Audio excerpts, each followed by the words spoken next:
Hello guys, ये जिस तरीके का वीडियो आप देख रहे हैं कि लद्दाख में हिंसा हुई, वहां पे बीजेपी का ऑफिस ला दिया गया, सरकारी आवास ला दिए गए, जो गवर्नमेंट ऑफिशियल्स के घर थे, यहाँ इवन जो पुलिस डिपार्टमेंट का मुख्यालय थे उसे तोड़फोड़ किया गया और जिसमें करीबन 4 लोगों की मृत्यु हो जाती है और 60 लोग घायल हो जाते हैं। यह है लद्दाख का हालिया रिपोर्ट। उसके बाद वहां के जो लीडर थे सोनम वांगचुक, उसे गिरफ्तार कर लिया जाता है कल के दिन और उनके ऊपर देशद्रोह का मुकदमा लगा दिया जा रहा है, एनएसए एक्ट लगा दिया गया है। अब बात को समझते हैं कि लद्दाख में आखिर ऐसा क्या हुआ जिसके चलते पूरे लद्दाख के लोग को सड़क पर उतरना पड़ गया, लोगों के घर में तोड़फोड़ करनी पड़ गई, आगजनी करनी पड़ गई। आखिर ऐसा क्या सा मामला हो गया जिसके चलते पूरे लद्दाख में अभी भारतीय सरकार के खिलाफ रोष बना हुआ है। ये जो उनका सवाल है लद्दाख के लोगों का भारतीय सरकार के खिलाफ, वो जायज है, क्योंकि आपकी जो मीडिया जो है वो सही बात आपको दिखाने रही है कि लद्दाख में आखिर ऐसा हुआ क्या है। चलिए मैं आपको आसान भाषा में समझाता हूँ कि आखिर लद्दाख के साथ प्रॉब्लम क्या है और लद्दाख के लोगों का समस्या क्या है जिसके चलते उन्हें सड़क पर उतरना पड़ गया। तो एक कहानी शुरू होती है 2019 में, जब भारतीय सरकार ने जम्मू कश्मीर से आर्टिकल 370 को हटाया था। जब आर्टिकल 370 को हटाया गया तो उस समय जम्मू कश्मीर को जो इंडियन टेरिटोरी में रख दिया गया और साथ में जो लद्दाख जो है कश्मीर के अंदर आता था, तो कश्मीर से लद्दाख को अलग कर दिया गया और लद्दाख को जो भी है एक अलग यूनियन टेरिटरी का दर्जा दिया गया, यानी राष्ट्रीय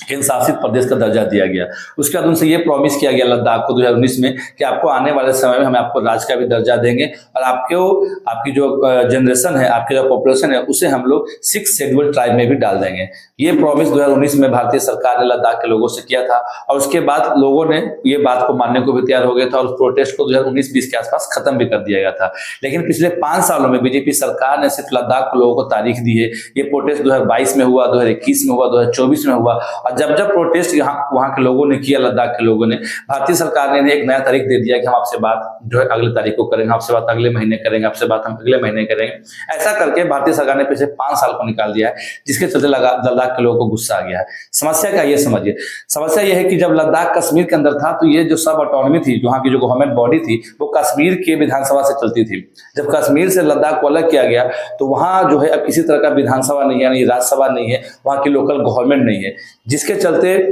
वहां जितना भी काम अभी होता है लद्दाख में, वो सारा काम जो डायरेक्ट सेंट्रल के अंडर में आता है और डायरेक्ट वहां जो गवर्नर, एक गवर्नर है लद्दाख के अंदर, उसके थ्रू होता है। यानी कि लद्दाख में जितने सारे प्रोजेक्ट आ रहे हैं या लद्दाख में जो भी टूरिज्म का काम होता है वो डायरेक्ट सेंट्रल गवर्नमेंट के अंदर होता है, जिसके चलते वहां के लोगों को दिक्कत होना शुरू हो गई। लोगों का कहना है कि जब तक हम कश्मीर से मिले हुए थे तब तक हमारा जो स्टेटहुड का जो दर्जा दिया गया था सब ऑटोनॉमी का, उसके थ्रू हमें पैसे आते थे, हमारे राज्य में ठेके आते थे, हमारे राज्य में पॉलिसी बनती थी। लेकिन जब से हमें यूनियन टेरिटरी में रखा गया, हमारे राज्य में पॉलिसी, ठेके और जो डेवलपमेंट काम है वो पूरी तरह से ठप हो गया है और हमारा राज्य एक समझ सकते हैं बस ब्यूरोक्रेट्स के हाथ में नाचने वाला राज्य बन चुका। और ये बात सही है कि किसी भी यूनियन टेरिटरी में बिना लोकल गवर्नमेंट बॉडी के वहां डायरेक्ट रूल करना, ये सबसे बड़ी समस्या है बीजेपी सरकार की। बीजेपी सरकार का कहना है कि जो लद्दाख जो है चाइना के साथ अपना बॉर्डर शेयर करता है, इसीलिए हम उन्हें राज्य का दर्जा, स्टेटहुड नहीं दे रहे हैं। लेकिन यही बात लागू मणिपुर, असम, मेघालय, अरुणाचल प्रदेश में होती है, जहां ऑलरेडी उनके बॉर्डर भी चाइना से शेयर होते हैं।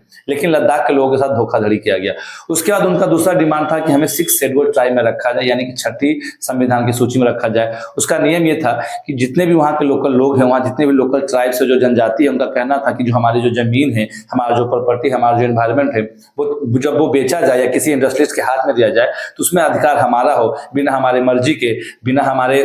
इजाजत की किसी भी जमीन को जो है किसी भी इंडस्ट्रियल एरिया को या किसी भी इंडिविजुअल आदमी को बेचा नहीं जाए और ऐसा नियम बनाया जाए कि जो जमीन जो है हमारे अधिकार से बाहर ना निकले। इसको लेकर भी उनकी डिमांड थी, जो काफी सरकार पिछले 6 सालों से पूरी नहीं कर पाई। वहाँ के लैंड, फॉरेस्ट, इन्वायरमेंट को लेकर पूरी तरीके से वहाँ के लोकल लोगों ने बोला कि हमें 6 शेड्यूल ट्राइब्स में डालिए ताकि हमारी जमीन को कोई और आके अधिग्रहण ना कर सके। और पिछले 2-3 सालों में यहाँ 2-3 प्रोजेक्ट ऐसे आए हैं लद्दाख में जहां वहाँ के लोकल लोगों से बिना पूछे ही उनकी जमीन को दे दिया गया, जिसके लेकर गुस्सा उनका और बढ़ गया है। तीसरा पॉइंट ये था कि लद्दाख में पिछले 5 सालों में बेरोजगारी बहुत ज्यादा बढ़ी है। लद्दाख की बेरोजगारी रेट 34.6% है, जो कि भारत के देश से दुगना बेरोजगारी है, अनएम्प्लॉयमेंट रेट है। इसके लेकर वहां के युवाओं में गुस्सा है कि हमारा जो पहले जो एम्प्लॉयमेंट रेट था बहुत कम था, अब पिछले 5 सालों में वहां किसी भी तरह का रोजगार, किसी भी तरह का बिजनेस मॉडल और किसी भी तरह का इन्वेस्टमेंट नहीं आया है, जिसकी वजह से वहां के लोगों के पास काफी इकोनॉमिक प्रेशर पड़ना शुरू हो गया है।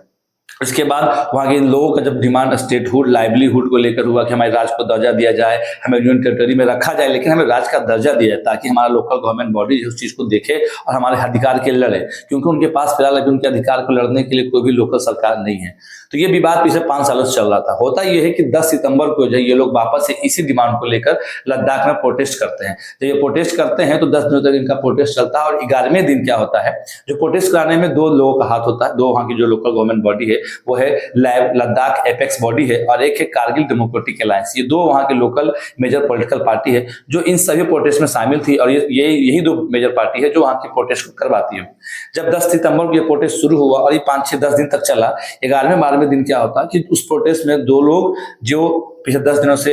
बैठे हुए थे प्रोटेस्ट में, उनकी तबियत खराब हो जाती है और उन्हें हॉस्पिटलाइज भर्ती किया जाता है और वहाँ उनकी मृत्यु हो जाती है भूख से, क्योंकि वो अनशन पे बैठे थे। जब मृत्यु हो जाती है तो इस बात को लेकर उनके परिवार और वहाँ के लोगों में काफी गुस्सा आ जाता है और ये न्यूज पूरे लद्दाख में फैला दिया जाता है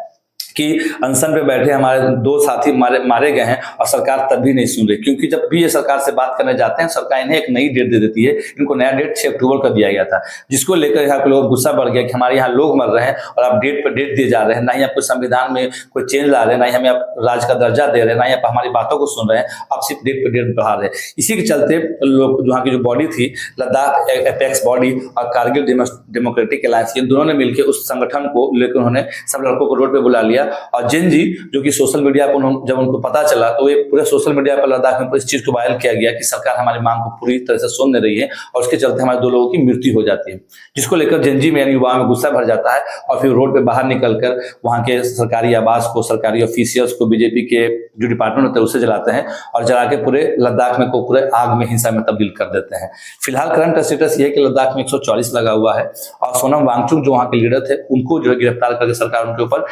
नेशनल सिक्योरिटी एक्ट यानी देशद्रोह का केस दायर कर दे रही है। अब आप ही समझिए कि लद्दाख जैसे लोग जो पिछले 6 सालों से अपने अधिकार के लड़ रहे हैं, उनको अपने जमीन की लड़ाई लड़ रहे हैं, वो अपने जंगलों की लड़ाई लड़ रहे हैं कि उन्हें उनका जंगल और जमीन का अधिकार मिले, वो इस बात की लड़ाई लड़ रहे हैं कि उन्हें अपने राज्य का दर्जा दिया जाए ताकि उनकी जो लोकल गवर्नमेंट बॉडी हो उनकी समस्या को सुने और उनके राज्य का विकास हो। क्योंकि डायरेक्ट जब भी कोई कंट्री किसी स्टेट को अपने यूनियन टेरिटरी में रखती है तो वहाँ डायरेक्ट ब्यूरोक्रेट्स का असर होता है, डायरेक्ट वहाँ ब्यूरोक्रेट्स उस जगह को कंट्रोल करते हैं, जिसे लेकर लोकल गवर्नमेंट जो है जो लोकल जो लोग हैं उन्हें ये मंजूर नहीं है कि वहाँ डायरेक्ट ब्यूरोक्रेट्स या इंडस्ट्रिस्ट लोग आके उनके ऊपर कब्जा कर ले। इसी को लेकर सारा डिमांड चल रहा है लद्दाख के ऊपर, जो भारतीय सरकार सुनने को तैयार नहीं है। और ये बीजेपी के मैनिफेस्टो में था, जब बीजेपी जो इसमें यूनियन टेरिटरी घोषित की थी लद्दाख को, तब से उनके मैनिफेस्टो में था कि हम लद्दाख को एक राज्य का दर्जा देंगे, लद्दाख के अंदर 6 शेड्यूल ट्राइब लाएंगे जहां उनकी जमीनों को, उनके एनवायरमेंट को, उनके फॉरेस्ट को बचाने का काम हम लोग 6 शेड्यूल ट्राइब में डाल देंगे ताकि उनका जमीन उनसे कोई छीन न सके और वहां की जमीन किसी बाहरी लोग को नहीं दिया जा सके, वहां का जमीन वही लोग को बेचा जाए या उनकी जमीन को सिर्फ लीज पे लिया जा सकता है किसी भी अगर इंडस्ट्रियल एरिया के लिए लिया भी गया होगा तो। लेकिन सरकार पिछले 6 सालों में कोई भी वादा पूरा नहीं कर पाती है और पिछले 6 सालों में वहां का बेरोजगारी रेट काफी हाई हो जाता है, जिसके चलते ये सारा विवाद बढ़कर लद्दाख में आग जलने का काम कर रही है। फिलहाल आगे क्या होने वाला है इस पर नजर होगी सरकार की भी और लोगों की भी, क्योंकि अगर सरकार इनकी बातों को नहीं मानती तो शायद लद्दाख में जो हिंसा है वो और बढ़ने वाली है आने वाले समय में। और जहां तक आपको मीडिया की बात है तो मीडिया आपको सच नहीं बताया कि लद्दाख के लोगों का जो डिमांड है वो भारतीय सरकार, बीजेपी की सरकार पूरी नहीं कर पा रही है, इसीलिए वहां के लोगों ने ये पूरा विवाद खड़ा किया हुआ है। बाकी आपको क्या लगता है कि लद्दाख के मुद्दे पर भारतीय सरकार का राय कितना सही है और सोनम वांगचुक को जो गिरफ्तार किया गया, चाहे वहां लोग जिस तरह से बदनाम किया गया, वो कितना सही और गलत है, आप हमारे कमेंट बॉक्स में बता सकते हैं। बाकी अगर हमारा वीडियो अच्छा लगा तो हमारे वीडियो को लाइक करें, शेयर करें और मेरे चैनल को आप सब्सक्राइब करें, रोज आपको ऐसे नए वीडियो मिलते रहेंगे।